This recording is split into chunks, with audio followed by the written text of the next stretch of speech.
In this assignment, I'll show you how to make a 12-part color wheel, meaning there are 12 colors on the wheel itself. And we'll be making a warm and cool grayscale below that. The grayscale will show light values gradually increasing to dark values. Value is defined as the lightness or darkness of a color. Here I divided the color wheel in half, separating the warm colors on one side from the cool colors on the other side. So I break down the colors of the color wheel like this. At the top of the wheel I have yellow, then yellow-orange, orange, red-orange, red, red-violet, violet, blue-violet, blue, blue-green, green, and yellow-green. The outer ring of this color wheel is going to be leaning a little warmer. The inner ring of the color wheel tends to lean a little cooler with each color. In between the color wheel I have the primary colors in this triangle formed here. And each color lines up with the color on the wheel, starting with the yellow, warm and cool yellow, then red, warmer and cooler red, and then blue, warmer and cooler blue. The next set of triangles are the secondary triangles, and they line up with the secondary colors on the wheel, starting with orange, warmer and cooler orange, then violet, warmer and cooler violet, then green, warmer and cooler green. Between the primary colors and secondary colors we have the tertiary colors, starting with yellow-orange, red-orange, red-violet, blue-violet, blue-green, and yellow-green. The grayscale is also made from chromatic grays, meaning that they have a hint of color in them. They also go from light values to darker values. Okay, before I show you how to make this color wheel, I want to show you the templates you're going to need to print out in order to transfer the image of the color wheel onto the canvas panel. Here's a picture of the templates you're going to be printing out. These are not actual size though, so don't print these out. There's a PDF below this video in modules that has these templates in it, and you can print those off. You'll need to photocopy both the top and bottom templates once you do print them out. Then you're going to tape them together and transfer the image onto a 12x16 canvas panel. Make sure you copy both the top template and the bottom template. Then you're going to trim one of them and tape it together and begin to transfer it to the canvas panel. Let's watch the following video to see how to transfer the image onto your canvas panel.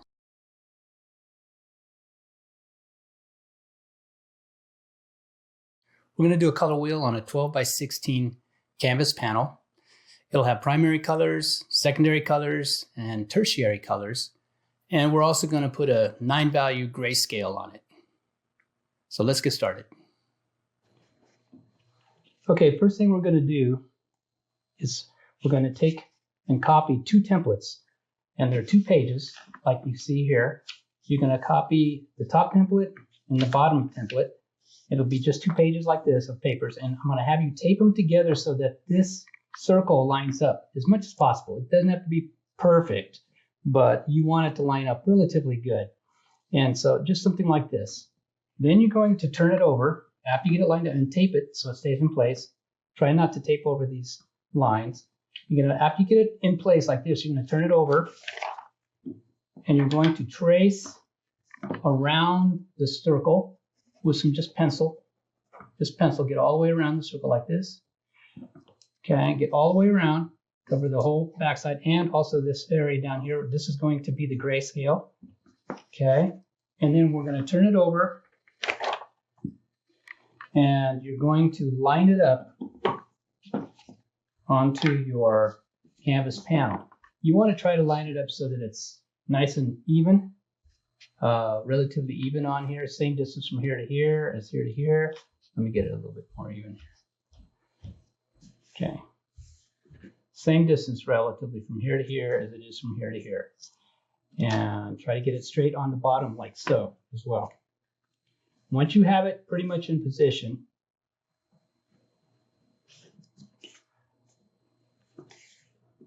okay, once you have it in position like this, then you're going to want to tape it in place.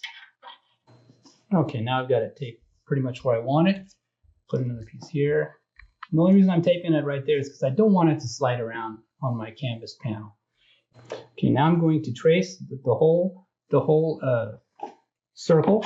I can start with this area up in here.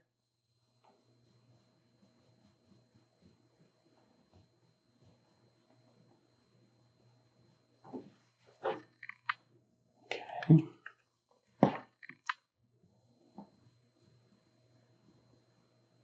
All the way around. And then I'm also going to put in these squares down here. And you do this, I would do it with a ruler. Okay, I'm going to trace these all the way around.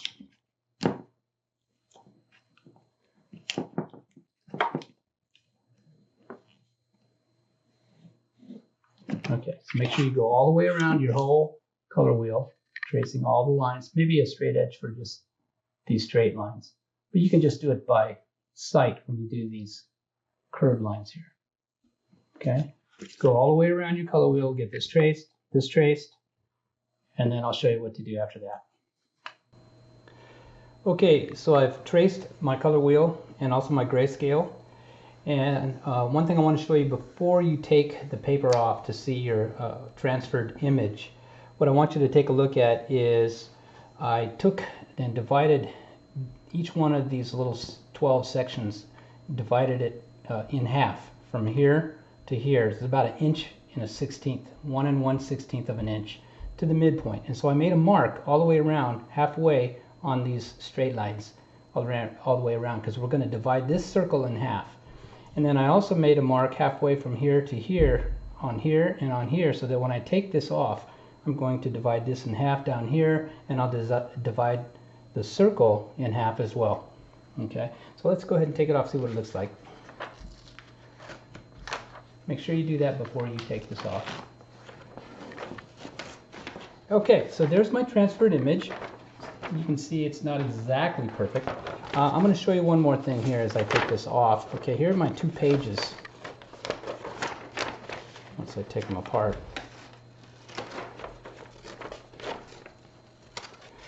Okay, what I want you to see is you can see that like they'll both come out like this. You just need to trim one of them off. I trimmed this one off right here so that I could line up the circles well. That's all I want you to see, so that you can line up the circles well. You just need to do that. Okay.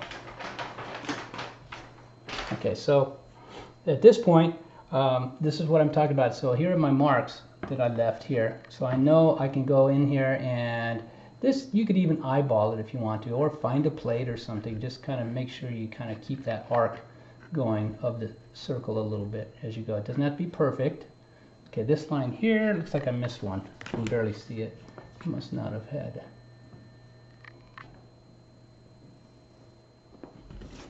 Okay, there's my mark there.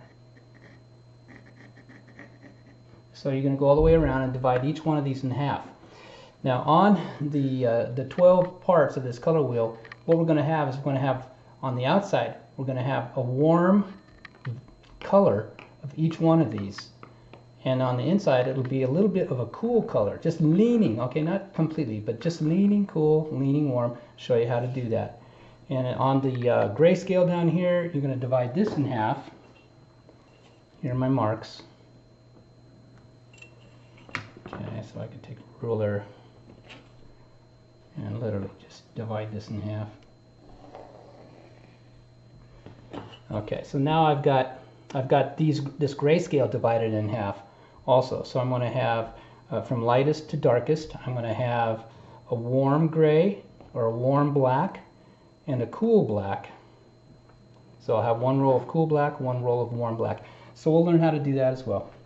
So that's all you need to do to get your color wheel ready to start, and then follow the color chart as you begin to lay in your colors. The outside part of the color wheel will be a gray. This part in here will be a what I call an achromatic black or gray. And achromatic means it does not have a hint of color. Then around this part of the grayscale down here, we'll have a chromatic gray. Chromatic gray means it has a hint of color, and I'll show you how to make that. It's also on the color chart, actually the mixing color chart, that will also be on the assignment. So there you have it. Have fun. Let's make a color wheel.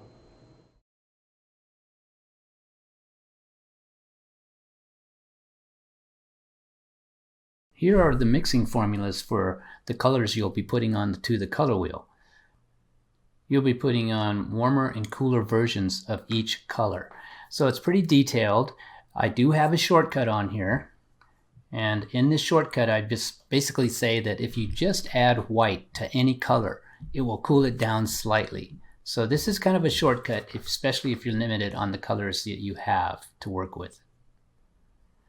This is page 2, and on page 2 I have more colors that you can look at as far as mixing warm and cool versions.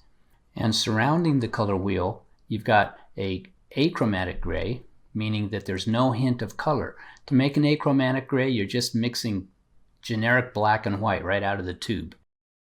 And at the bottom of the color wheel, you have a neutral gray or a chromatic gray, which has a hint of color in it. To mix a neutral gray, you're going to be mixing complementary colors together, and then maybe a pinch of black and white to get that neutral color. Now I'd like you to watch the following video on how to mix light and dark colors. Okay, now that you're beginning to mix colors for the color wheel, I want to talk about a few of the colors, especially the darker colors. Violet and blue especially are so dark and so saturated right out of the tube that you're going to want to make them a little more opaque so that they will look like the color you're looking for. Okay, for instance, you can see how dark this is coming right out of the tube, this permanent violet. So whether it's dioxazine violet or permanent violet, it's going to be very dark when it comes out of the tube. So what I suggest is mixing just a drop of white when you're mixing these colors. Just mix a drop of white with it just to get it to be more opaque. Don't mix the color into the white though in this case. In this case you're going to mix just a drop of white into the darker color just to get it to be a little more opaque, and you'll see how this all of a sudden gets a little lighter. Quite a bit lighter here. Okay, see how this is light now? Okay, now this would be a good color right here for violet. This is a little bit on the red violet side, so if I wanted to go a little bluer, I might add just a little ultramarine. The dioxazine violet is just about the value, or just about the hue that you want, but this particular one you do need to add just a little bit of ultramarine to it to get it to be more violety and not so red violety. But you can see how the value now, once that dries and dries a little darker, it'll be not quite this dark. This is a little bit too dark, but it gives you an idea of what it'll do. The blue, same thing with the blue. When you're mixing your blue, let's say in this case you have ultramarine blue. Ultramarine blue is too powerful right out of the tube. So here you're going to want to do the same thing. You want to mix a little bit of white, just a drop, into the ultramarine. And you'll see that this will begin to lighten up a little bit.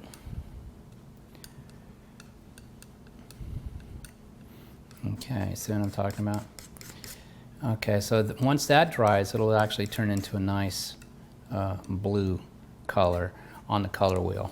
So those are two of the colors you're going to want to pay attention to. When you get into the blue-green, you might need to also put a drop of white into that. And also even the red-violet, you could use even just a drop of white, just a drop. And what that'll do is it'll make it more opaque, so you can blend these a little bit better. One other color I want to talk about is the red. The red, in some cases, like if it's a Cad red medium, is too orange. If you use a Naphthol red, or if you that would be better right out of the tube, very saturated. If you don't have that, you could try, if you have Cad red medium, you could try adding a little bit of alizarin crimson to it, and that'll get just a little bit deeper red and not quite so orange. Now remember, on the orange, you're going to also want to go. You don't necessarily need to go right out of the tube. It depends. Some oranges tend to be a little bit on the weak side. Some are pretty strong. This one's pretty good right out of the tube. But when you're mixing the, for instance, the red orange, you're going to want to make sure you've got a good orange to begin with. And when you're mixing the yellow orange, you want to make sure that you have plenty of yellow added to that orange to get it to be yellow orange. Try to get this value as well. So that's about it. So good luck with your color wheel.